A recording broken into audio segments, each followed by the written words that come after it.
Утаанд дунаарсан хар өдрүүд ард үлдэж, уран дулаан хавар айлчлалаа. Ингээд угаартаж амиа алдсан 779 хүний хох болоод үлдэв. Статистик тоо болоод л үлдсэн эдгээр хүний амийг бид мартаж болохгүй.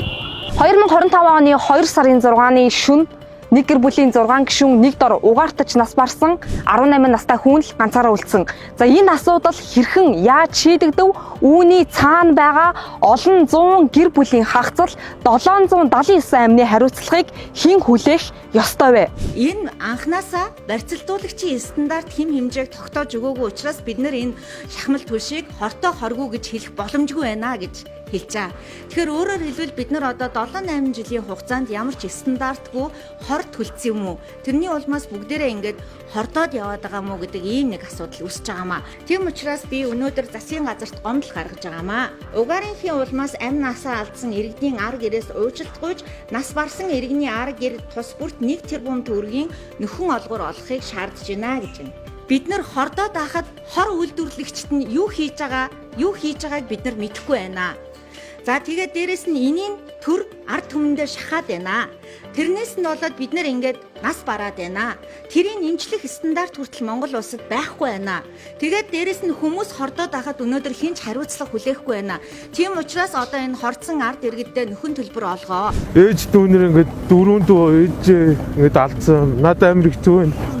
За бид асуудалтай холбогдуулан Баянгол дүүргийн 22 дугаар хороонд өнгөрсөн өвлийн хугацаанд хичнээн хүн угаартсан шалтгаан нь юу байсан талаар тодруулахаар ирсэн боловч тайлбар өгөхөөс татгалзлаа. За гэр бүлийн 6 гишүүнээ нэг дор алдсан 18 настай хүүгийн хувьд өнөөдрийг хүртэл зуухнасаа нүүрснээсээ салж чадахгүй байгаа төрдөө гомдож буйгаа илэрхийлсэн юм а. Энэ өвөл хичнээн хүн хороон дээр угаартсан шалтгаан нь юу байсан гэдгийг тодруулмаар байна. Би энэ тухай хорооноос ямар нэгэн мэдээлэл боломжгүй. Та яагаад юм бол танах чи мэдээлэл хөөрхтэй шүү дээ. Хувь хүний нууцтай хувь хүн бичиж жишээ нь хүсчээж бид нар мэдээлэл тэгээд хувь хүн өөрөө өгөх биднэрт ямар ч нэгдсэн тоо авах гэдэг байгаа байхгүй та ойлгохгүй байх шиг байна. Өөр газараар өөр мэдээлэл бэлтгэлтэй. Манайх бол ямар ч мэдээлэл боломжгүй.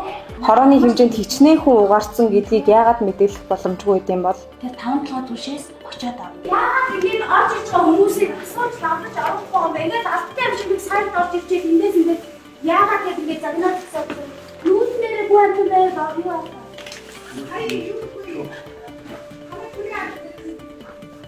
Одоо ерөнхийдөө шинжээшин дүгнэлтэд бид нар гарсныхан дараа гомдол гарах уу гэдгээ ярьсан.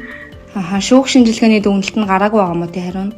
Гараад бид нарт болон танилцуулна гэж хэлсэн байхгүй цагаан сарын өмнө гараагүй гэж хэлжсэн. Одоо олон нийт дунд бол ингээл энэ хэрэг дарагдчихгүй гэсэн юм айдастай л байгаа юм л да. Та энэ дэр нэг байр суурь хэлээч. Дарагдсан гэж хэрэг дарагдсан гэж ойлгож байхгүй шүү дээ. Хохирогч талаас ямар саналтай байгаа вэ? Одоо бол техникийн зүгээс бол одоо би ингээд тайвширмаар байна. Би ингээд олон шинжилгээ мэдээлэлээс холоомоор ингээд өөрөө тэгсэн. Тэгээд тэр нөгөө хүмүүсийн өгсөн мөнгө хандгыг бол хүлээж авсан. Процессын хувьд бол одоо шинжээшин дүгнэлтэн гарна. Тэгээд иргэнийх нь бол мэдээж иргэн захиргаагаар явах нь бол нэлээд удаан явах хэрэгтэй.